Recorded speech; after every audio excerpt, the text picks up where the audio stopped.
who is leading people. It's the reason the reason why people are making those decisions is because they're choosing to follow the wrong people. You know, so I think once people get to that foundational level of what am I taking in, who am I following, who is leading, who is my leader, who is leading my life. Once people start to think about those things and are able to think for themselves and discern what is right, what is wrong, then that's when things will work as they should. Yeah. That's when life will be able to be abundant as it's supposed to be, right? Yeah, for sure. We're not supposed to experience all the bad that we do. Like, we're supposed to live abundant lives, but in order for us to do that, we got to move correctly. Because if we're not moving right, it's not gonna happen. No, you gotta be moving right. All right. So now we gotta start this for real. Yeah. I'm gonna do this intro. We're gonna start for real. All right. I slept in High Point Schools stadiums for all summer. I think we live in a time where spirituality is at an all-time low. I've always chased him and everything he did. So anything he did, I did behind him. And I want to be better than him at everything. To help your kid in any kind of sense, because you've been so unplugged from their academic journey.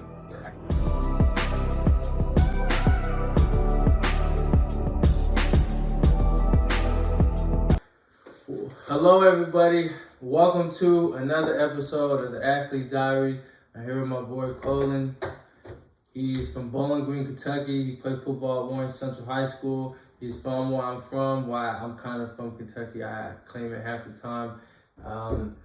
We're gonna sit here. We already, truthfully, bro, we can just continue where we're going. But I usually have a format. We usually, talk about your life, your journey, what you've been through, like how you got into football. We usually do the format of, I asked the question because it's like the question, like I was saying earlier, that kind of started this podcast of what is one of the hardest things that you've ever been through in your life? Like, what did you do to get through those things? Like, how, the steps you took, the process through it, whatever it might be. Yeah. Everyone's story is different. And then this question, which if you have an answer to this question now, you can answer it, but I can ask it again later. The question of, when you leave this episode, like after we're done recording, I want you to be like, dang, bro, that was the best thing. Like, I love that. What topic or what thing would we cover, or what things could you say that would make you say that? You know what I'm saying? Like, what would you cover in a podcast that make you be like, damn, yeah, I said everything that I would want to say in a podcast. You feel me? You got topics like that? I mean, I can ask later. If you don't have one now, I can ask later. But yeah, for me, I think it's just sharing my faith for real. Yeah. Okay. Yeah. Being able to share that. I mean, most definitely. That's something that I feel like I have to share. Yeah. Just getting that to as many people as possible for real. Most definitely. So I definitely want to end with that, or however you want to take it. Well, it might. So it might. We might end up there after just telling stories or just talking. It might naturally come up because I feel like what you start to see in almost a lot of people, every story is God working somewhere, and He comes up a lot. Mm-hmm. And He does great things for people, and so He just naturally comes up in conversation. At least with me, absolutely. I realize when I'm talking to someone else who has a lot of faith, he pops up 4, 5, 6, 7 different times, regardless. So I'm sure we for sure gonna talk about for sure, no doubt. But so let's get started with our thing. Even though I can't lie, we probably gonna come back to the conversation. Yeah, we can do that. We can do that. Too. But yeah, so how'd you get into football? Man, I was born. It's like I was born with a football on my hand. I mean, I'm sure a lot of people say that. Yeah. One of the earliest pictures of myself I can remember, I was in a UK helmet, UK jersey. Okay. It was like I don't know if it's a Halloween costume. I don't know really what it was. Yeah. But from then, it's like my parents told me, it's like there was a football and a basketball in front of me, and I chose the football. So it's always been a part of me as long as I can remember playing. Your parents, your dad was. My dad played football in high school. He played a little bit of football in high school. My mom, she ran track, played softball. So she was a good athlete as well. But just always been around the sport really. playing Little League football here. Play for the Lions. Okay. So I remember having my little light blue jersey with my little baggy gray pants. I keep forgetting how Bowling Green does football. Like I did youth football in Alabama. Okay, yeah. And we did it, but I guess now that I'm thinking about it, it's because I guess the counties are the population's a lot smaller. Mm-hmm. But we did it it was kind of like high school. Really? Like you played different counties of people, so like we Man. rolled around. Like our parents had to take us. Yeah, it was really fun. But yeah, go ahead. Yeah, I keep forgetting that Bowling Green does football differently like that. Yeah, so and when I hear people say, because he always says like, oh, I played for the Packers or the Saints, or I hear like Monty and Deal, they'll be like, oh, I played for the Bengals. You know, I'm just kind of like, it's kind of weird, bro. We didn't really do that. Yeah, so I mean, with all the teams in one county, it's like you're growing up playing against people. Yeah, it's like eventually you might be playing together. Eventually you might be Yeah. playing against one another. You know, and I think it was kind of cool though, because like you got to see everybody develop over the years, and you know, there's some folk who like they was killing in Little League. Yeah. And then, you know, they grew up, might have got exposed. Yeah. But you know, it happens, you know. Most definitely. It happens. You know, people they grow up, take different paths and whatnot. Most definitely. But yeah, I was always in football. Played travel ball for the Panthers. That was a lot of fun. That was kind of my experience where I got to figure out if football was for me or not. You know, being in county ball. I mean, there's some good people out there, but you know, pretty much compete with everybody. So, playing travel ball, that was a different world. We go to Atlanta. We'd be up in Owensboro. I want to say Atlanta was probably the furthest that we traveled. Okay. I mean, travel football wasn't really a big thing then. That was a lot of fun. It was so much fun. So it's mainly guys from this area. So mainly guys from Bowling Green. What were we? We were probably 11 to 13, I believe. So I mean, you know, we're middle school. Yeah. You know, 6th grade to middle school age. That's fine. Or I say 5th grade to 7th, about that time, about that age. Man, that's so much fun just playing against great competition. Really. And I always tell this story. It puts it into perspective. We were checking into a hotel down at this tournament in Atlanta, and we're standing in the lobby and people are weighing in, you know, everybody, you know, they're still doing weigh-ins and whatnot. So you had to weigh in at each, all right, so when you went down to Atlanta, I don't mean to keep interrupting. No, you good. But, so when you went down there, you played one game, you played multiple games? No, you would play multiple games, so it's pretty much like a tournament style, right? So, okay. So you might play 1 or 2 games in a day, depending on if you win or lose. Okay. Most tournaments about 3 days. So they would just separate all the brackets up and whatnot. But yeah, I mean, it's tournament style. Okay, so you waiting for the stripes, right? So people are weighing in to pretty much check and see if they need a stripe or not. That type of deal. Yeah, that's pretty dope though. That's because you're at a young age, so the 2 to 3 games don't really weigh on you. Right, it's not as bad, but you know, it's still thinking about player safety and whatnot, which I'm guessing most leagues probably around the world still done that really at the time. But it is really interesting because we're standing in this line and we got one dude on our team. He's outside in one of these one of the boxing suits, or one of the sweatsuits. Yeah. Right, so he's got this little silky sweatsuit on. And he's running around in the parking lot, trying to shut off some weight. Right, he ain't trying to get that stripe on. Yeah, for sure. So he's outside, you know, running and whatnot with his little suit on, and then this team from Texas pulls up. Right, oh man, they get off the bus. Yeah.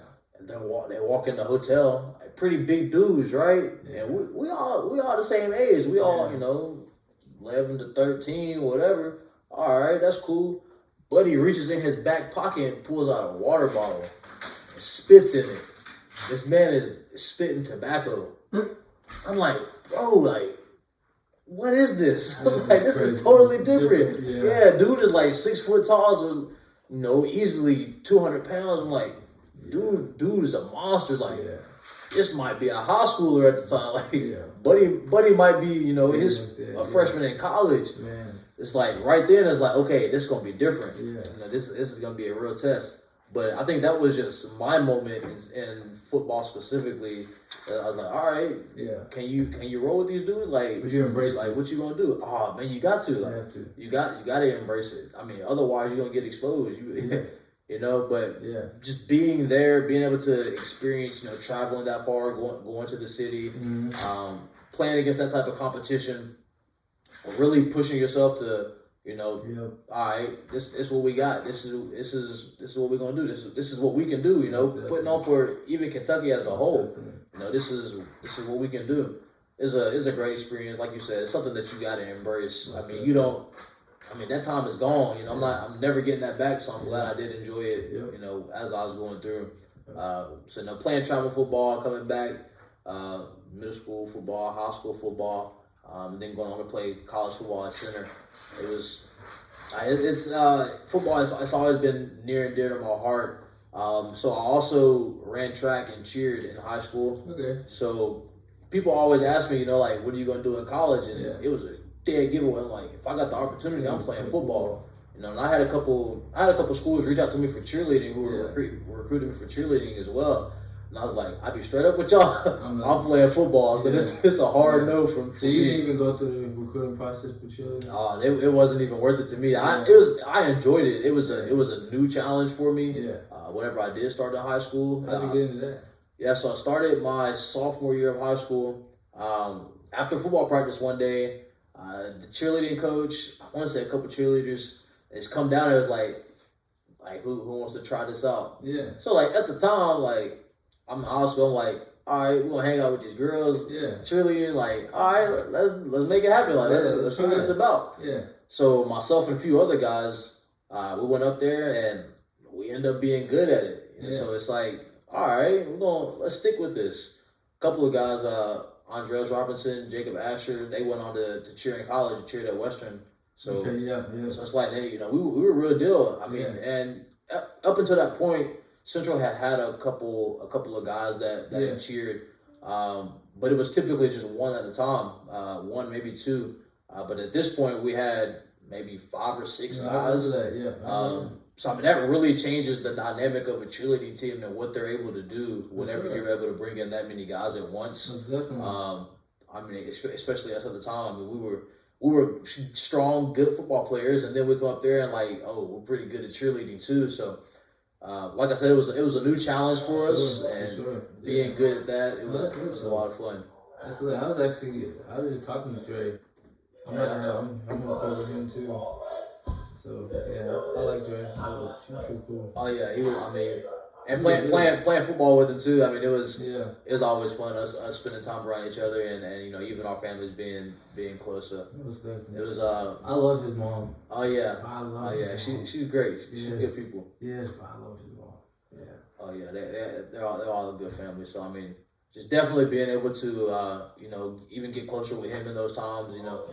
It was just I mean, you spend more time around people, you're gonna build a closer relationship with them. So I still talk to Dre every now and again. We were talking the other day about one of the new rap artists out in LA. His name is La Russell. I put him on anybody.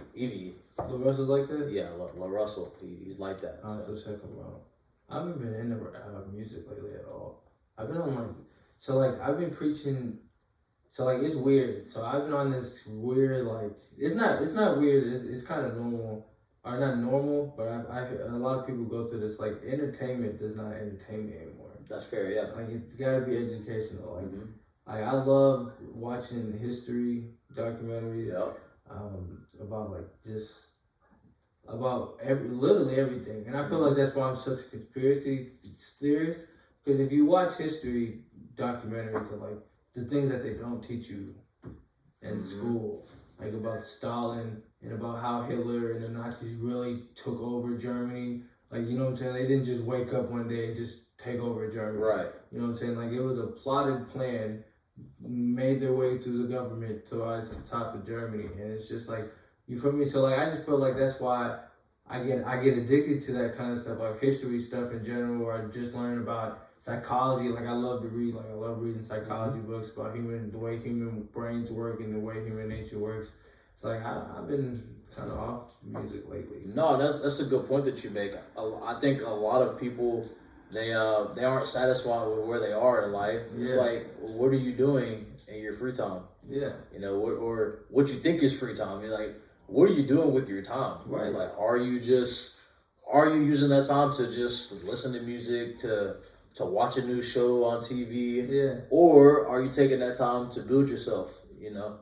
Become better. Exactly. Learning shouldn't stop when you get out of school. Never. It shouldn't stop. Humans, like you look at everything in life, from grass to bugs, everything grows day by day by day. And if you're not, and your brain is the same way. If you're just pumping in music that's truly not good for you, it teaches you bad habits. It probably talks about stuff Facts. that it doesn't, you know what I'm saying, that doesn't relate to you. You don't need to be pumping in your head. TV shows that are lies, like false narratives, create false realities.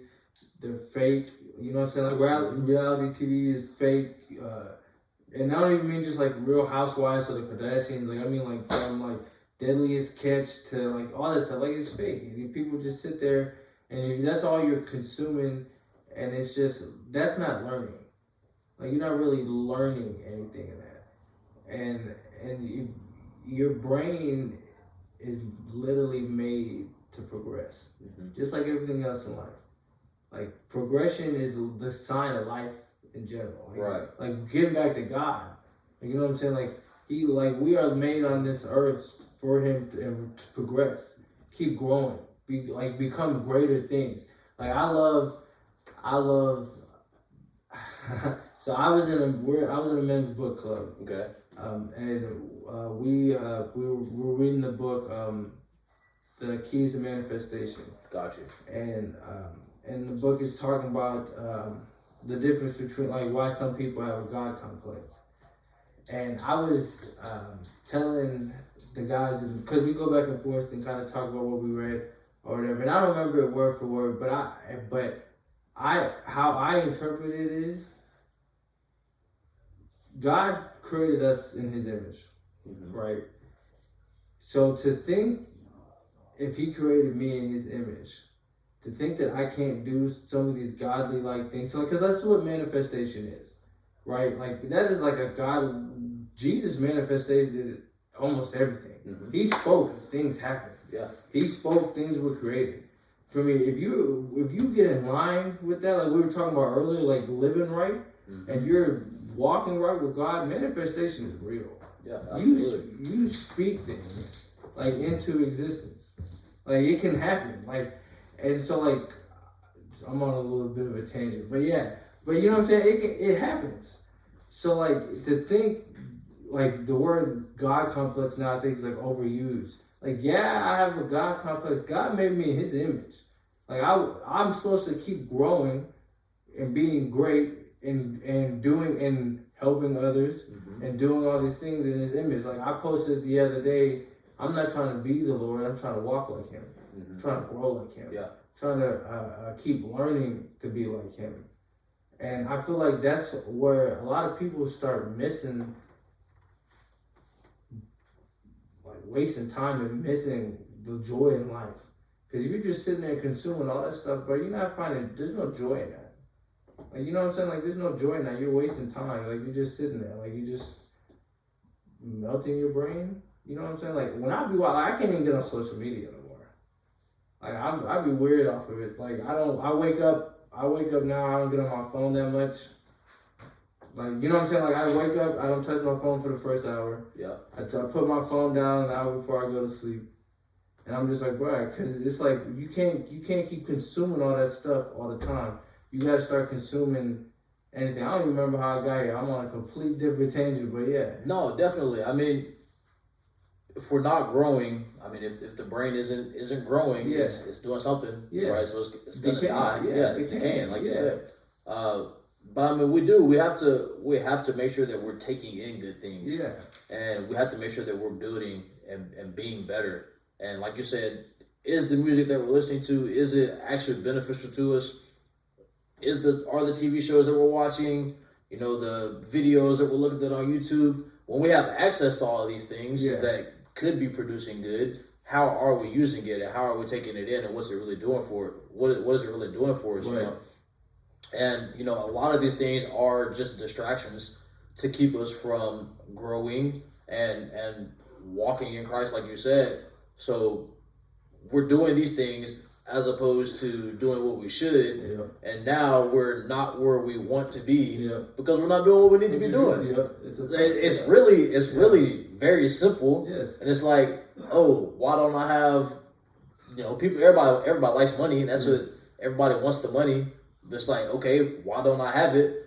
Probably because you're not doing the things you're supposed to be doing. Right. Exactly. Like, what are you doing with your time? Exactly. So it's as simple as it sounds. Yes. When you're doing what it takes to get there, and when you're being consistent, and when you have that discipline to do it, then you'll get to exactly where you're supposed to be. I see, but that's the key though. The key, consistent and discipline. Everybody wants it to be right now. Oh yeah. They want it. They want to be. Not how it works. No, it never works like that. It never. Any person that tells you that they didn't work to be great, they lied. They're like, and any person that you see gets their fame or their money fast, hardly ever keeps it. Right. If it's something that's sustainable and it's something that's truly a legacy that leaves stuff behind, it's 5, 6, 10, 15 years in the making. You living right, consistent, disciplined. Like that's the key right there. That's the key right there. Consistent discipline. Yeah, and I mean, and you have to have the discipline because there's gonna be times where you're not motivated, or where you know stuff is getting hard for you. So you gotta have that discipline to where it becomes part of your lifestyle. Yeah. So that you continue to do it every day. Yeah, it's gotta be a habit. Yeah. It's like for me, if I don't go work out every day, or not every day, but if I don't go work out in a day, like I feel like I missed a whole part of my day. Yeah. Because I've done it for so long, I've made it a habit. You know, and I've built a healthy relationship with it, and I'm not forcing myself to go work out. I wake up in the mornings, I get to go work out. Yeah. Like, I'm doing this to have a healthier lifestyle. I'm not doing it, you know, just to go in here and say I worked out for the day. No. I'm doing it because I want to live a healthier lifestyle, whether I'm lifting weights, whether I'm just going for a walk, you know, getting some sunlight, getting some sun into my eyes. Yeah. You have to do those things. You have to have the discipline in order for us to build ourselves, you know. You gotta have it. Most definitely. Yeah. I love working out. Now that football's over, I do understand why some football players, after the game is over, they stop working out and they just get bigger. Oh yeah. You know body's hurting. Body's going through it. But at the same time, brother, this is just my opinion. Don't you think sitting's just not doing anything is gonna make this stuff worse? Oh, you know what I'm saying? The movement is the best thing for you when your body is injured. I mean, I ain't going like I'm a physical therapist or something. No, yeah. The movement is the best thing for your body. Like we're made to be walking. You know, we're made to be moving around on 2 feet. You know, we're not made to sit at a desk all day and work. We're made to be active doing things. Yeah, for sure. Yeah. No, but yeah, I love working out. I'm loving it right now. I got to tell myself sometimes, like, hey, bro, chill out. You're not training for it's like, pipe down. Yeah, chill out. I love it now. But I'm starting so different loving now. I started fasting. But I used to fast even when I was in college. But now I do it. So what types of fast are you doing? So like intermittent fasting to me, I kind of do. So my biggest sometimes I do like a spiritual fast. Okay, yeah. So like if I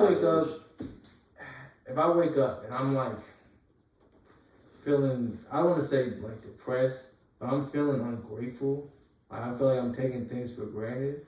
I might fast just to like let the higher power, like God know, like I'm thankful for all you're giving to me. I'm sorry for being in this phase of mode that I was in yesterday where I took the day for granted. You know what I'm saying? So like this is more of like a spiritual thing, because you know, like in the Bible, people fast when they're struggling with making decisions. Right. When they feel like they've been away from God, they'll fast.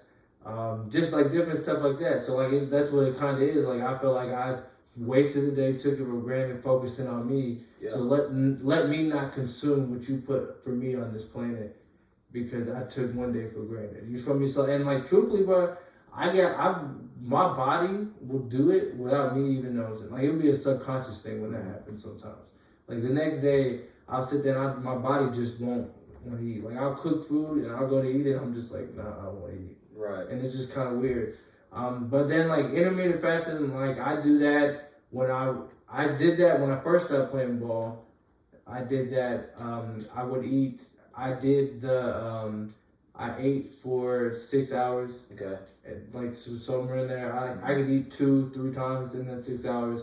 But the rest of the day, I didn't eat. Right. And I would work out in the morning, and I would eat after my workout. I would do, like, a pretty big lunch, a smoothie, and a protein shake. And that would be my meal. And I did that for, like, 3 months, maybe. And it was, I loved it. I'm almost, that's kind of where I live at now. Okay. I maybe eat, like, once a little breakfast, high protein breakfast now, and then like a big lunch or dinner somewhere in there. But yeah, but I love fasting. I think everybody should fast.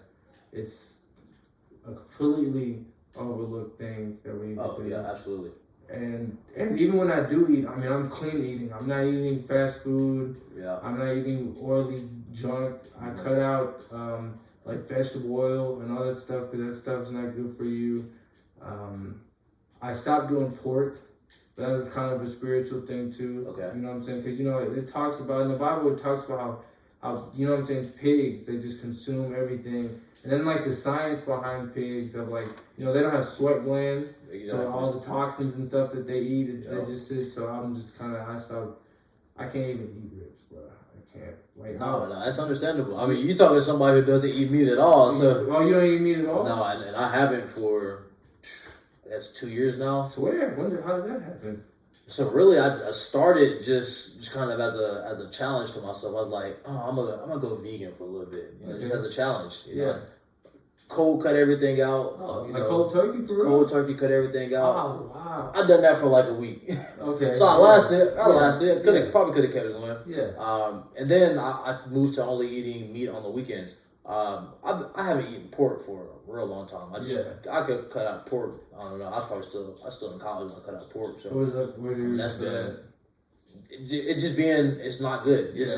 There's nothing really beneficial about pork and us eating pork. So because you don't even get a lot of protein from it. No, there's not. It's really it's not a good source of anything. You know, so just cut that out easy for a long time now. So whenever I, went on my little vegan kick at first, it was more of a challenge to myself. Okay.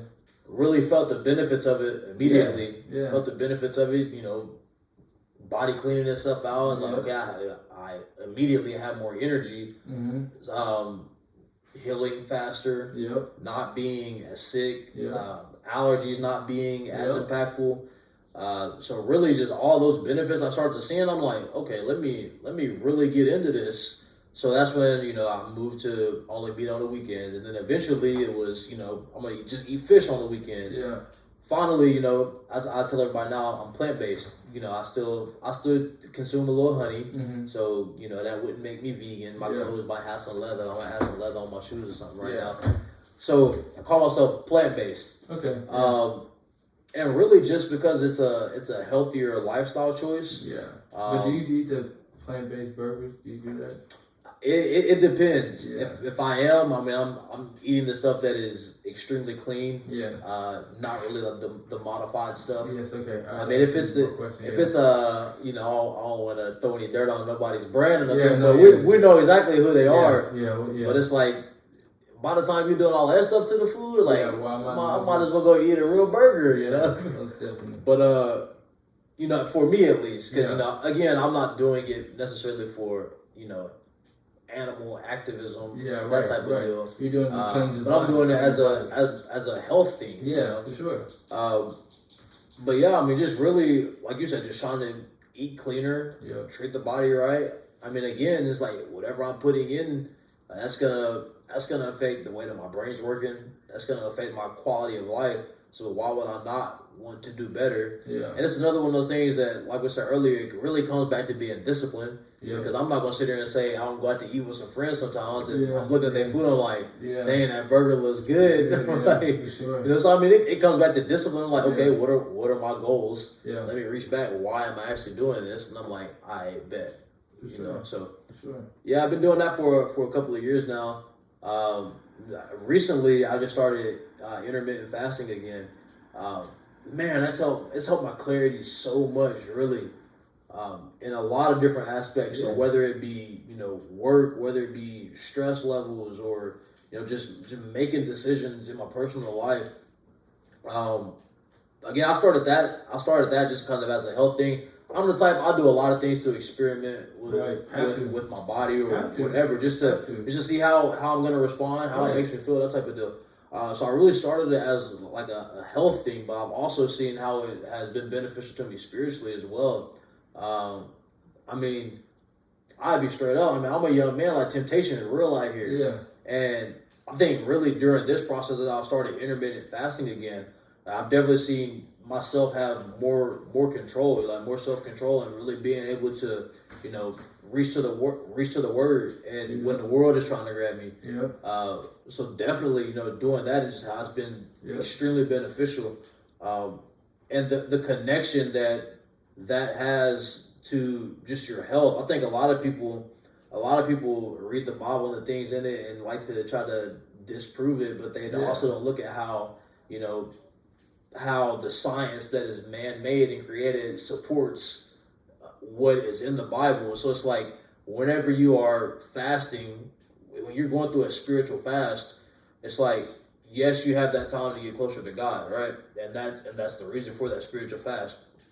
But at the same time, medicine tells you that you should also fast because you need to clean out your body. It's like people are eating processed food all the time. Right. People are eating foods where your body is now having to break down food instead of rebuild itself. So your body is reusing that energy in other places to break down food instead of rebuilding itself, going to your brain, giving your brain more energy, helping you think more clearly. And just how those things work so closely together. Yeah. I always find that interesting. It's like people bring up science to me, and I'm like, oh man, that matches up with this scripture. Sure, I'm like, that's crazy, So I always love that, and really, just seeing the benefits on both sides and how they work so closely together. Coexist. Yeah, for sure. For sure. I think Bro, that's crazy. I didn't know you were eating or plant-based. That's crazy. I couldn't do it. I don't think I could do it. I like. Oh, you could for sure. I like chicken too much. Yeah, but you're talking to somebody. I used to eat chicken, steak. I was eating all of that. Yeah. I mean, I don't do like meat either. My mother I'll do it every once in a while, threw down in the kitchen all the time, like all of it: steaks, the pork chops, the gravy, the chicken. The hens on Sundays, all of it. In the week, quick meals, rotel dip with the sausage in it. Yeah, I done all of that. And enjoyed it too. But, like I said, for me, I was like, man, these are the benefits. Like, let me try this out. This is what I want. All right, I'm going to stick to it. 2 years though. I mean, because so I have my mentor. He's the same way. He tried it when I went like a few years back, and he hasn't really gone back. Like, and he says that now, because this happens with me and pork and red meat. You go a long time without having it, and then you eat it again. It messes up your stomach. Oh yeah, your stomach's not used to it. So I understand now that you've already crossed that line. Right. Why you're not going back? Yeah, it's tough if I try to turn back. Yeah, for sure. I just don't know if I could do it. Like, I know I could do it. Yeah, it's like anything else. Yeah. You get into a process, it becomes a lifestyle. Yeah, for sure. You stick to it for long enough, and it becomes a habit. Yeah, it's just mental. Yeah, exactly. Mental. Like many things. Everything. Yeah. Mental for sure. All right, so my next question, once again, the question that kind of started this podcast. What is the hardest thing that you've been through in your life? And what did you do to get through that thing, or the steps, or the community, or the people you're around? What was that like for you? Or what was that for you? Yeah, so it's a very drastic story, and a lot of people that are close to me know about it. Well, heck, I guess really a lot of the world even knows about it. Traveled to Ireland in 2017, I believe it was 2017. Traveled to Ireland with the football team. A really drastic situation in which not me, but I was hiking with a coach and a couple of teammates of mine. We were hiking on the Cliffs of Moher in Ireland. Just hiking on this trail, probably a trail we probably shouldn't have been on. It was a little dangerous. Long story short, a player and a coach ended up falling about 25 to 30 feet off of a cliff onto some boulders, probably about some of them the size of the table that we're sitting at now. So a really drastic situation, right? And it was a oh shit moment. Just what do we do in this situation? And it's like immediately, you have to suck it up and jump into action. So being in that situation, being able to think clearly, just being able to get in contact with the Coast Guard. Yeah. Being able to. I can't lie, but you might have to take the long way through the story. Yeah. So again, we're at the Cliffs of Moher. We're hiking on a trail. We get to a point in which it tells us that the trail is going to get narrow. It might be dangerous. So, like, what kind of trail? So this trail, they call it a goat trail. So again, probably dangerous. We should probably get the hint not to go on it, right? Yeah. Okay, we're tough guys, football players, football coach. All right, we're gonna go for it, Yeah, for sure. And we do that. I would say the trail is about 2 feet wide. Okay. So about 2 feet wide, just enough for us to stand up, Right. walk down. Extremely rocky, dirt. It's not too wet or anything. Not when we begin the hike down.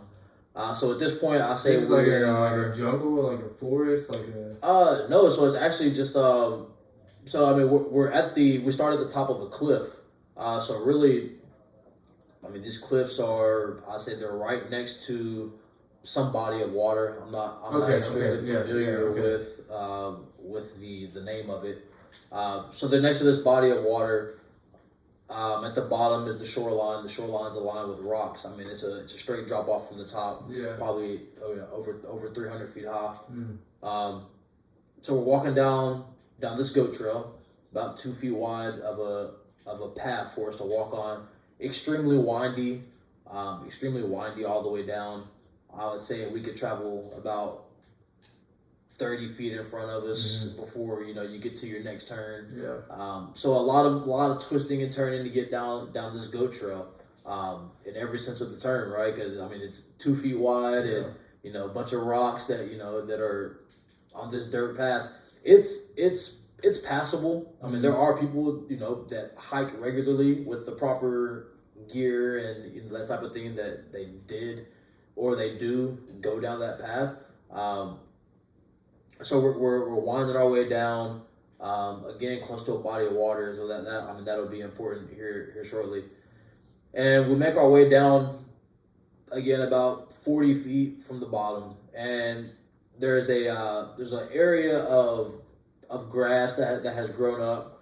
I'd say this grass is about 3 feet high, so I mean it's a fairly high place of grass.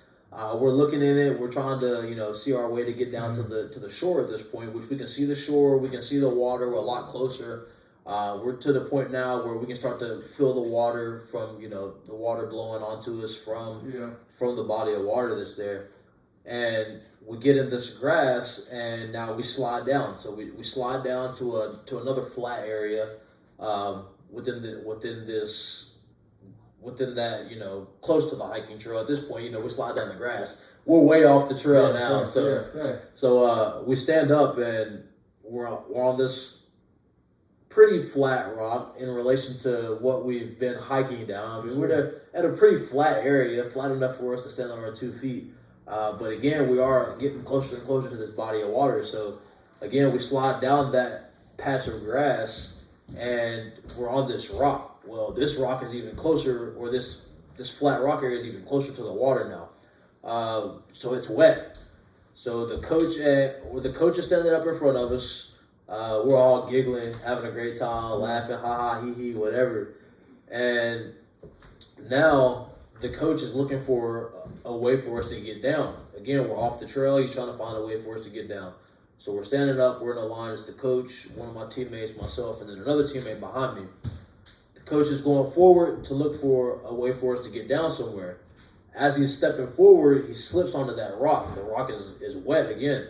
He slips on the rock and begins to slide over. The player in front of me, being the selfless guy that he is, reaches for him and tries to catch him. When he reaches for him, he slips as well. At that point that he slips, I stop the player behind me from pushing me forward, and by that time, boom, you hear him hit the bottom.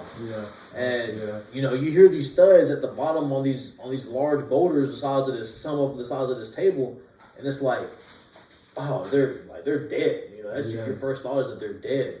And immediately, you know, we have to jump into action. Myself and my teammate, and my other teammate, we have to jump into action because it's like, all right, like where do we get? Like what just happened? We got to do something. Yeah, for sure. Teammate behind me, he runs back up the same grass path that we just come down. I pull out my cell phone. By the grace of God, I had service. Yeah, again, sure. we're out on the countryside, you know, on some cliffs. Yeah. I'm down here on the shoreline next to some big body of water, and I got a bar in a foreign country. Yeah. Don't know really what I'm doing, where I'm at. Okay, let me call for help. Okay, wait, I'm in Ireland. I can't. It's not 911. You know. Again, how I remembered to call 311, who is their emergency service. Yeah. I don't know. You know, there's a lot of things about it that I can't really explain. It's your brain remembered something and in survival mode. Right, exactly, yeah. I mean, you get that fight or flight. You know? And that's kind of what we were saying earlier, not to interrupt you, I'm about to go on a tangent, but what we were kind of saying earlier, bro, humans are powerful, and they're distracting us from that. Like, that's a powerful thing. You probably saw that number once, twice, didn't think about it. Right. You know what I'm saying? Like, if this wouldn't have happened, that number, you wouldn't have no idea that you knew that number. You feel me? And then this happened, and in survival mode, your brain, because it knows, you feel me, survival mode, I gotta go, and it remembered it. Like, how long did it take you to remember it? It probably wasn't, but I mean, the amount of time it took me to take my phone out and dial. So I mean, within a couple of seconds, I mean, it was able to come to me. Yeah, we're powerful, bro. Oh, absolutely. I mean, like you said, we're created in the image of God. You know, come on, man. God, I'm telling you, we do. We have to. I mean, but again, you know, we gotta be in the right place. You know, mentally, physically, spiritually, to be able to tap into that. Yeah, most definitely. You know, if we're only consuming things of the world and things that aren't leading us in the path that God has for us, we're not gonna be able to tap into it. You know, and we don't deserve to. No. Because if that's how you're living, what are you gonna do once you do tap into something like that? What are you gonna do with it if you're not living right? For sure. But I mean, use it for wrong. Oh, exactly. Yeah. Exactly. And there are people that do that. Yeah. You know, there's a lot of people that take advantage of being able to use a lot of those other senses. You know, being able to use. I don't know, people talk about the third eye and just having that consciousness and having that consciousness and being able to utilize the body to its fullest capabilities. Use the body and the mind to its fullest capabilities. Yeah. There are people that take advantage of it. I mean, you look at, witches are real. Yeah.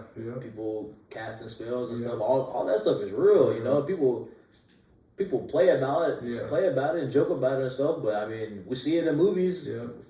There's nothing new created under the sun. No. So this stuff in movies, we think it's made up. Yeah. Or the stuff we see on TVs, it looks made up. It looks unbelievable. It looks, they talk about all the sci-fi and stuff.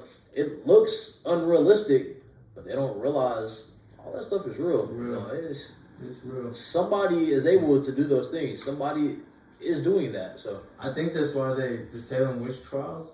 I think that's why in school they paint that stuff as there was no witches, and the people who killed the witches are just crazy. They were just insane, and I think that's why they paint that way. Yeah. To make you do it. Why would we? It's big enough. The story is big enough that we have to tell you. Mm-hmm. Why would we tell you the true story and let you know that you can tap into something crazy? Oh yeah. And that's all that those witches were doing. Were tapping in. Right. Like maybe they may have been using some of it for bad. But they were just tapping into higher power. Mm-hmm. And I think they paint that because they don't want us to learn. They want us as an example. If you start doing that stuff, we're gonna kill you. And I think that's why they teach that lesson the way they do. Yeah, I mean, we could go on and on for days about the lessons they teach you in schools and what they want you to get out of it. That's a whole nother subject. That's a whole nother subject right there. We'll have to do a whole different podcast. Yeah, for real. But you'll have to do, whenever I start, like with my entertainment company, I plan to do all kinds of different podcasts and stuff. And I have a bunch of friends and people who tell me I need to just do one with my conspiracy theories. Just open just a different one. Man, they're not conspiracy theory has a negative connotation. Like people hear that and they just it's instantly bad. I like to think of it as an alternative thought. It's just a little bit different than what you're being told. Okay, I like that. It's like think of something for yourself. Yeah. Think about we talked about it a little bit. Are you able to think for yourself? Is what you see true? It's like even coincidences. Oh no! I mean that a coincidence. The word is the root of the word coincide. Yeah. That's for two things to happen at the same time. It's not accident. Yeah. That's not the coincidence is not an accident. Yeah. And no. Okay. Yes. No. I agree. 100%. And I think people. Yeah. No. I agree. Yeah. I mean, again, you gotta be able to think for yourself. Most definitely. I think a lot of that comes with exposure, and then just being willing to think of something a little bit different. Yeah. A lot of people aren't willing to learn something. Well, first you have to forget what you know. Yeah. Or you gotta forget and be what willing you know. to admit that it's not. You know what I'm saying? Yeah. You gotta. I think that's one thing that a lot of people struggle with. They don't want to believe. Oh, I believed a lie. Mm-hmm. Oh, I've been tricked. I'm too smart to be tricked. They couldn't have tricked me. It's like, all right, bro, just let your ego down. Cause for me, I used to be that too. I was that. You know what I'm saying? It's fine. You were wrong. You got tricked. They taught you something wrong. Let it go. For me, I think a lot of people just don't want to believe that because their ego is like, nah, I'm too smart for that. It's like, well, that's fair. Right. Yeah. I mean, you think about it. Think about the silly things that people believe in your entire life, and then they say, "Oh, you believe in conspiracy theory?" Yeah. Bro, you believed in Santa Claus, ain't you? Yes. It's like we can be told certain things, and people will allow it to. Well, they'll allow themselves to believe it, and then other things they won't. Again, I think a lot of it is who's telling you, where you get your information from. Yeah. I think that has a lot to do with it. But it's like you're willing to believe that this man came down your chimney. Yeah. My guy, you live in an apartment. Chimney. He ain't come down your chimney. Yeah. No. Exactly. But it's like, okay, you're gonna believe those things, but you're not willing to think that you don't know this to try and learn more about it or learn something a little bit different. Sure. And it might not even be that. I think a lot of times people think that you're trying to just disprove what their thought is and what their belief is. People don't like to have their thoughts and beliefs challenged. But I think that's where the most growth comes from. Yeah. Even back on religion. So not until I went to center did I ever really have my faith challenged. Mm. It's like, the people I was around, like I was in church on Sundays, like my family believed, I believed, friends did. It's just like nobody ever really challenged my faith. And then I get to this liberal arts school where, now I'm being introduced to Islam. Mm. Now I'm being introduced to Judaism. I'm being introduced to Buddhism and all these different religions that now I'm being introduced to. And it's like, okay, so here are these different things. And then now they're asking you, why do you believe in what you believe in? Yeah. It's like, why is this right? Mm-hmm. Why do you believe this book with all these different stories in it about this supernatural man? I'm like, what's crazy is, the Bible is one of the most rewritten books. Yeah. It's been rewritten probably the most out of any book. But since it originated, the basis of the story is always the same. Yeah. Right? So the man came and died for us, died for our sins, so that we could live for eternal life. Yeah. And that's just the main part of the gospel. But you get to talking about specific stories that are in the Bible, how they've been rewritten thousands and thousands of times, how there's different manuscripts, and it's been translated into different languages. But you're telling me that for all these years that the story has remained the same? Yeah. Even though it's been rewritten and, translated all these different times, the story is still the same? Yeah.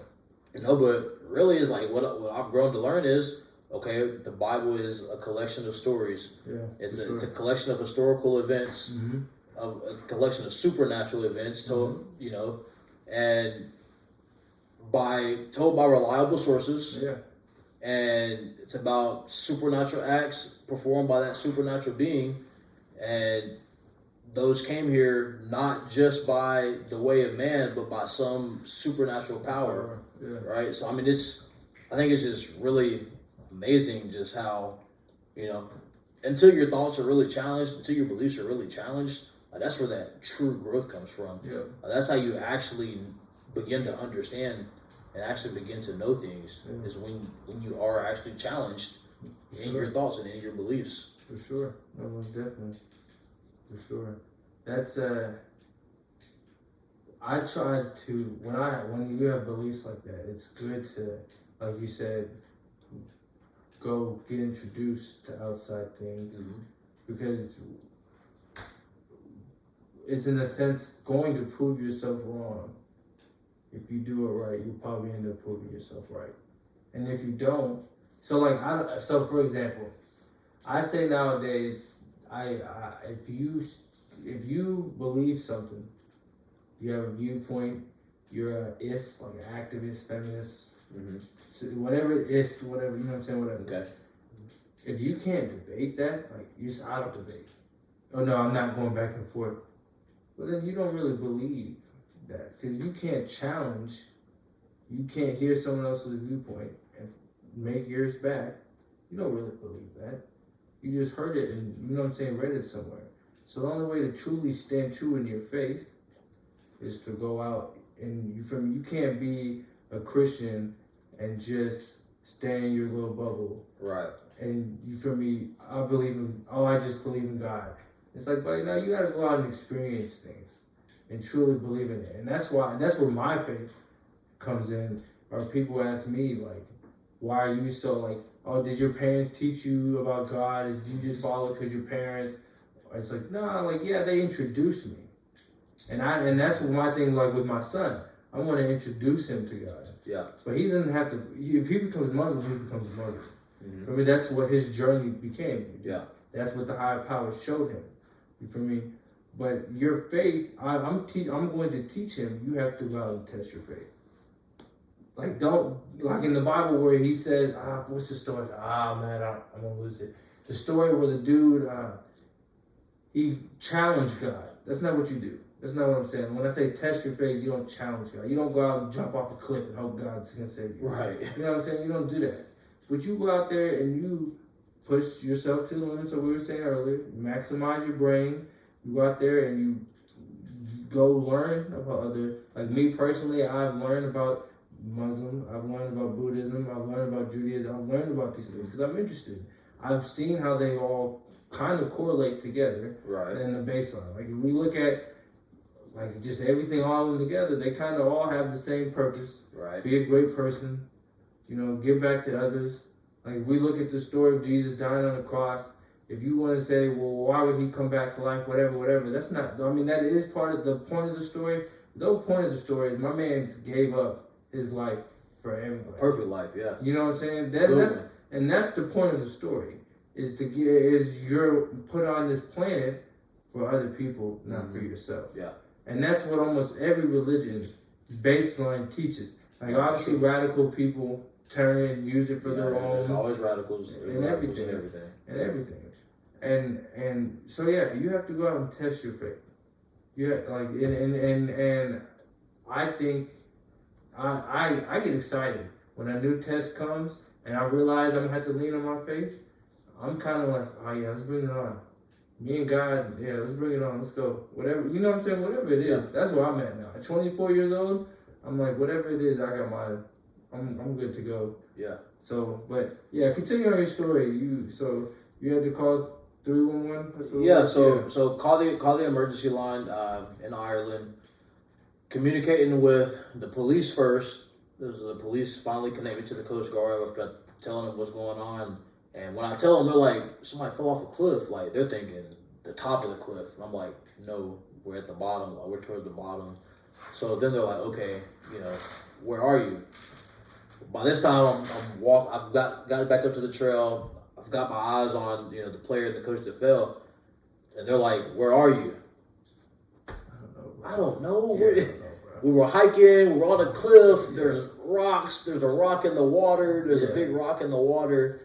It's like, I don't really know what to tell y'all. And really another blessing, man. Just slowing down in the moment, looking for anything to identify where we are. Look out in the water. There's some type of large ship in the water. So I'm telling the Coast Guard on the phone. I'm saying, okay, there's a ship in the water. Reach out, contact this ship, do whatever you can do. I said, and have them turn to their right. If they turn the front of that ship to their right, directly ahead. Yeah. I was like, we got our shirts off, we're waving our shirts like hell, like they'll see us. And eventually they're like, okay, we got in contact with them, and I'm on the phone, and I'm watching this ship in the water, watching it turn its nose towards us. And I'm like, it's just like a sign of relief, like, okay, now somebody knows where we are. Mm-hmm. So that ship turns, pretty much identifying, they've contacted them, they know where we are. And from that point, it's really a waiting process, making sure that, that nobody bleeds out. I mean, extremely bad injuries. Yeah. I mean, bones sticking out of skin. I mean, as gruesome as you could think, it's all of that. But right? They weren't dead. No, they weren't. Again, by the grace of God, they didn't die. Yeah. Had the worst of injuries, but I mean, in the big picture, like, they're alive today, and then they can tell their story. So it's but it's just a blessing, just how such an unfortunate situation. Really, I guess the best that could have happened, none of it happened. Which they're still alive today, and still. I talk to those guys all the time. Love them to death. I mean, of course, like that. It's a very dramatic situation. Yeah. You never really expect to have to go through something like that. Yeah. But it's just good to.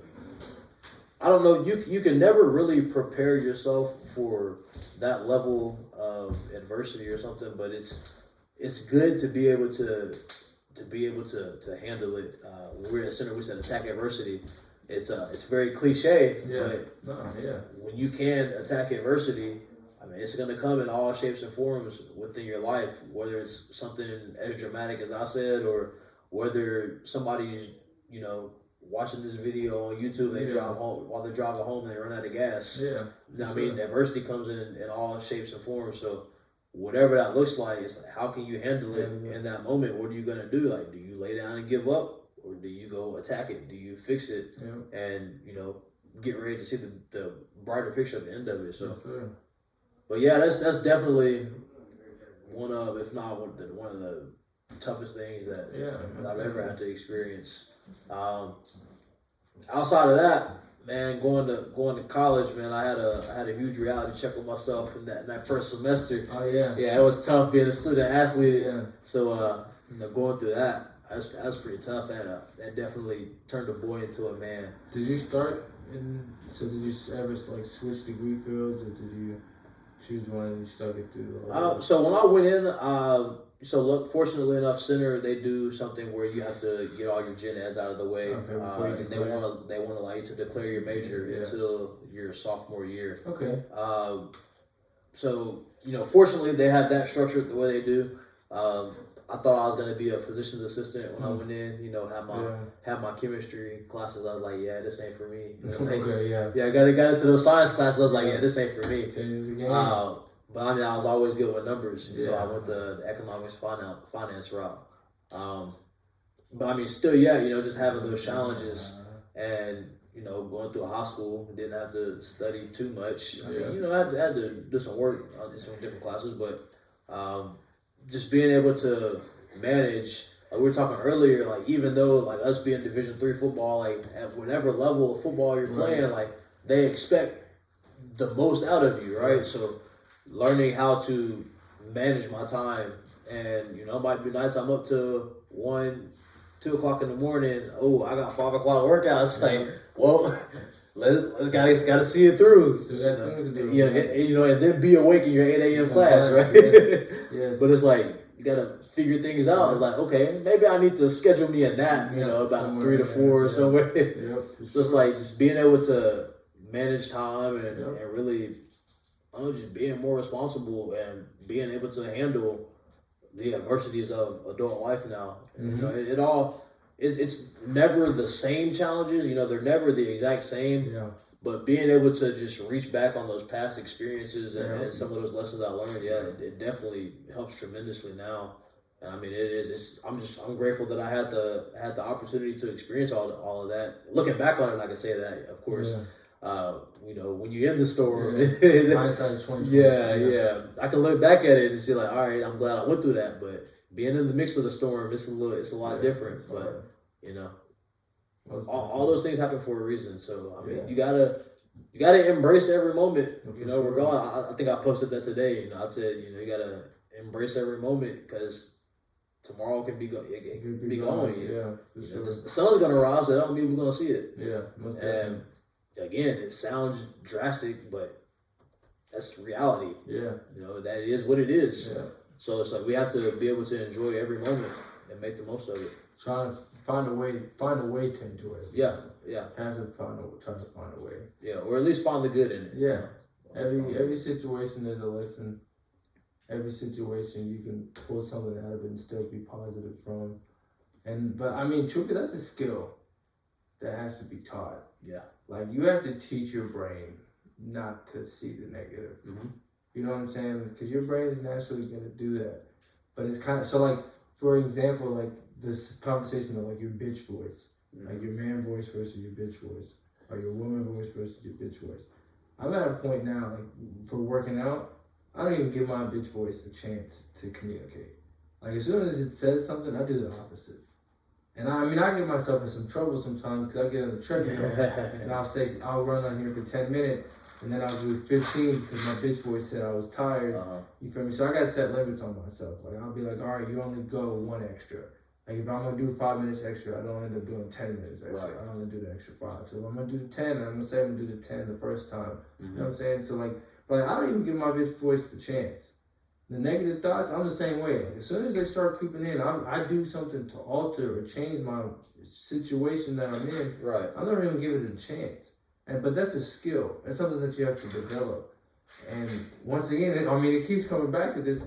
It goes back to what you're consuming. If you're consuming negatives, one of the craziest things to me was it was when I was in college still. And somebody retweeted a TikTok, and it was a depressing TikTok from a TikTok account called Depressing Thoughts. And I'm like, bro, do you think you're gonna be able to get out of your depression by looking at depression thought videos? Yeah. Like, I don't do you not see the negative correlation in that? How that doesn't that was such an eye-opening thing to me about social media. But I mean, you kind of hinted at this before. It can be used for good things if you figure out the algorithm and break it. Right, yeah, you gotta do that. But yeah, when I recognized that, that's when I realized social media, that stuff is really bad. It can get really bad. And if you're not aware enough to see how one thing leads to this, to this, to this, and it's literally keeping you in this hamster wheel of depression, and that's why it's so hard to get out of it. It's like, bro, you gotta see that stuff.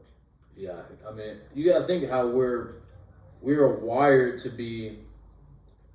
We're wired our entire lives when we start school from an early age to pretty much be inside of a box. Yeah.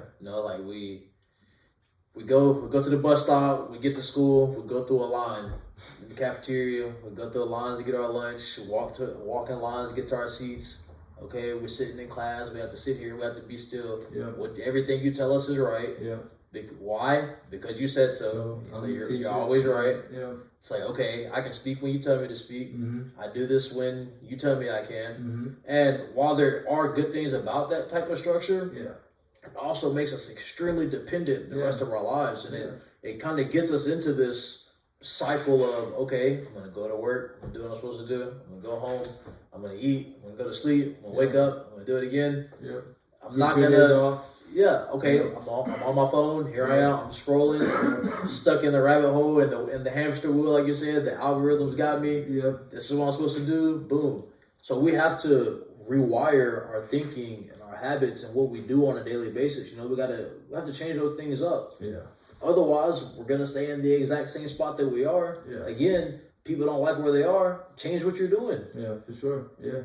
If you're not changing what you're doing, are you really upset with where you're at? Where you're at, yeah. You're more comfortable with staying where you are as opposed to doing the work to get out and actually change your situation and get to where you say you want to be. Like, you don't want to get to where you say you want to be as bad as you're comfortable being where you're at. Yeah, so. For sure.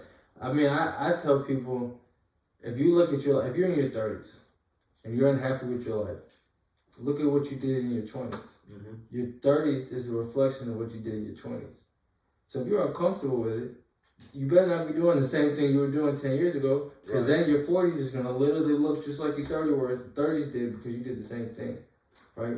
If you're in your teens or if you're in your 20s and you don't like because like I started taking full responsibility. Like I used to blame whoever for me going to Moorhead or whatever, you know what I'm saying? But like at this point now, I'm taking full responsibility. My teens going into 20s looked the way it did. Me playing at Moorhead, whatever, which I don't regret going to Moorhead at all. I'm thankful that's where I ended up. But it's because of me. My 20s is a reflection of my teens.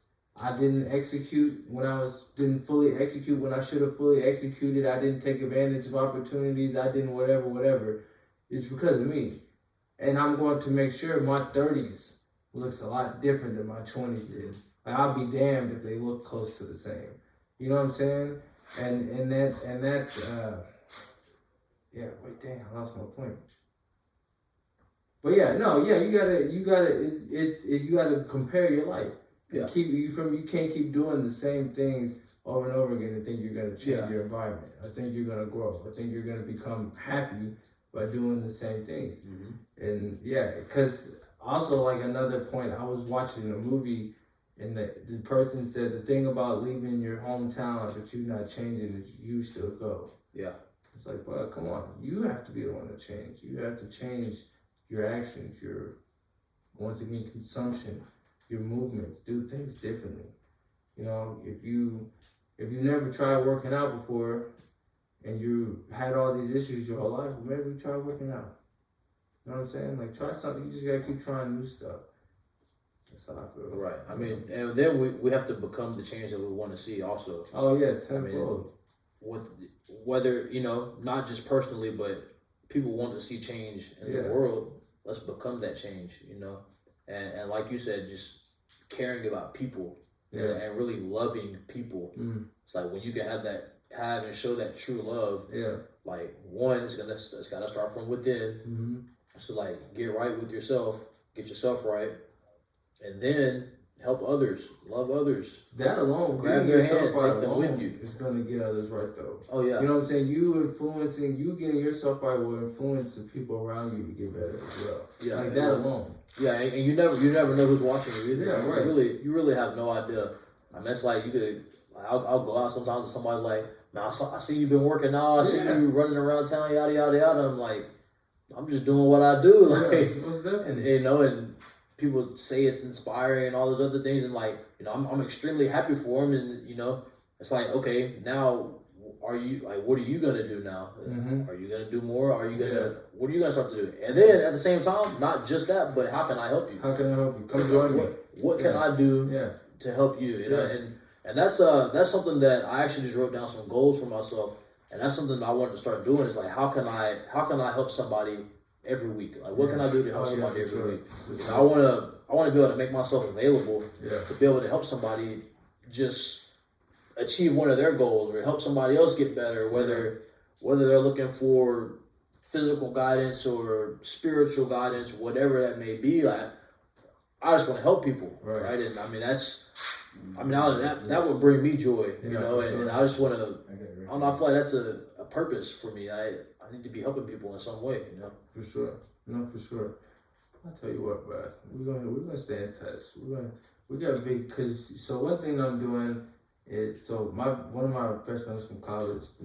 We used to sit around on his front porch that was like on one of the big streets on campus. Okay. And we would sit on there at the end of every day and we would just talk about life. Yeah. Talk about our future plans or whatever. And that's how we all just both decided we were gonna start businesses and become billionaires and do all these things. And you know, and eventually we had some, you know what I'm saying, a couple teammates here join us. And so eventually we all kind of like would just do random ideas. Like we had an idea one time during COVID, when people came back to campus, we about to like do food trays, like just different stuff. Yeah.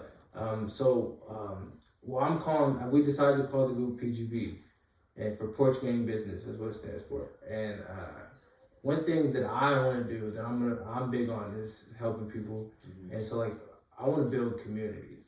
So like I want to build communities on things for people who have gone through stuff, and we can help other people. We can so my men's book club.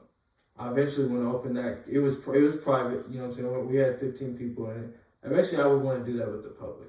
Right. Like have it like where PGB, whoever is in it. Cause I want to bring new people in it from all over, everywhere, just entrepreneurs, businessmen, people who went corporate, whoever, like who are living the right way, who have the right mindset, who are willing to teach people, who want to get back to communities, who want to start youth programs, who want to do all like that's what that is for. That's what we're gonna do.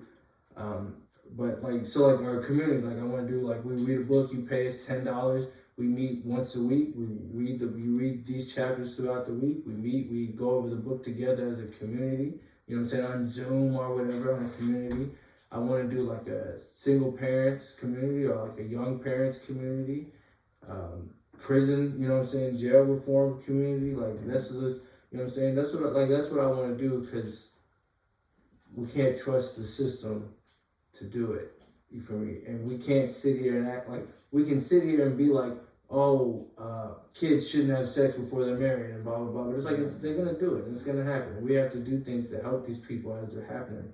And I think that doing a community like that, or communities like that, are a good way to do it. Because it doesn't cost money to do it, like that much money to do it. You know what I'm saying? It just costs our time. You feel me? And on top of that, it helps build everything else that we're doing. You know what I'm saying? Because we develop a fan base. So like I'm trying to open up more podcasts and do more things to keep going. So as we're doing this, it's going to develop a fan base to everything we're doing. Like it's just going to keep growing. So I mean, you might no, I mean, it comes back to, like I said earlier, just being the change. You know, once you be that change, once you're providing some type of service to people, you're providing an effective service where people are now seeing the benefits of it. Yeah. Right? It's you're actually helping people. Yeah. You know, people probably heard you say that. They probably the only thing they got out of it was, he gonna charge $10 for a book club. That's probably the only thing they heard out of it. Yeah. Right? But are you getting something out of it? Yeah. Are you better when you left than when you come in? Mm-hmm. Okay. So yeah, it costs that money, but it costs money to buy books. Right? Yeah. It costs for, I don't know, you might bring in an author. It's going to cost to get them in there. Yep. It's going to cost to get them in there and talk about their book. Yeah. Right? But a service is being provided. Yeah. People are getting better. You're helping people. People say, oh, you shouldn't care about the money. Everybody cares about money, right? See, but my thing is, have that abundance. My thing is about the money is they'll probably buy in more if they pay for it. Oh, yeah. People feel more invested. You know what I'm saying? Yeah, people feel more invested. When you're getting something for free, you don't always feel as invested. Yeah. I mean, I think about all the stuff that I've gotten for free. Where, like, you know, you get something for free, and it's like, okay, I got a little something for free. You don't really, you don't appreciate it as much when it's free. For free. Yeah, you don't. Yeah, exactly. No, exactly. Yeah, No, there's a lot of good that could come out of that for sure. Yeah, we'll talk. Yeah, we'll do that. we'll get together on that one. Yes, definitely. For sure. I'm excited about that. I gotta. Whenever I'll tell you, but Yeah. whenever I close this, You can't put all the thoughts out there. But just know. I will say this, bro. Just know, Louisville, PGB. We're hosting our first event in Louisville come June. It's gonna be crazy. Breaking news alert! Yeah. Breaking news alert! We started plotting it. I'm not gonna give it all away right now, but yeah, we started plotting it. Yeah, that's big time. Yeah, That's nice. I'm so excited for it, bro. I've been truthfully, I think I haven't since as a team because we meet twice a week. We're starting. It used to be once a week. It's starting to be twice a week. As we're starting to add this to our schedule. But we meet, and I think we officially did this last week. Like announced we're going to start planning it last week. And I think my sleep has gone down like an hour and a half, 2 hours a night. Because I'm just so, I'm so excited for this. And I plan to make zero money from this. I'm hopefully going to break even. That is I would be completely happy with this. This is literally an event to help people and to help young people. I'm so excited for this event.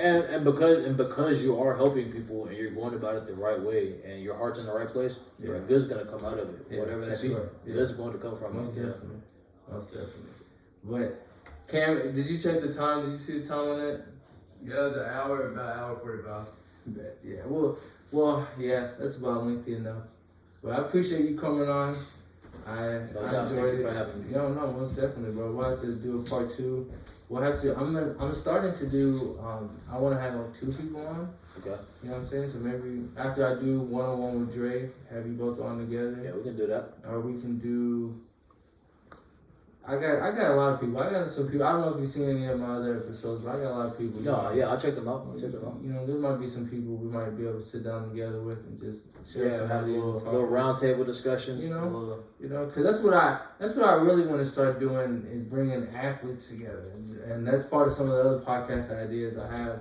Is really just bringing athletes together and showing people we compete against each other on TV or on the weekends and our games, but it's a unity thing. Cause with one of my other businesses, the sport agency thing that I'm doing, I'm hiring some people who didn't play college football or college sports, and I'm low key, college sports is like a cult. Oh yeah, we have and when you're in it, you're kind of you went D2, I'm D1. When you get out of it, you're nah, you went college sport. That's what you did. You play a college sport. You understand the ground. Yeah.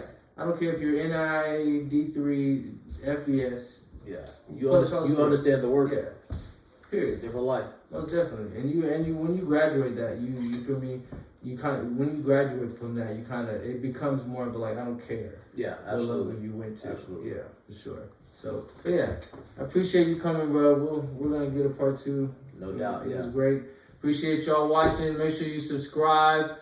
Make sure you follow us. Big things coming, as you can hear.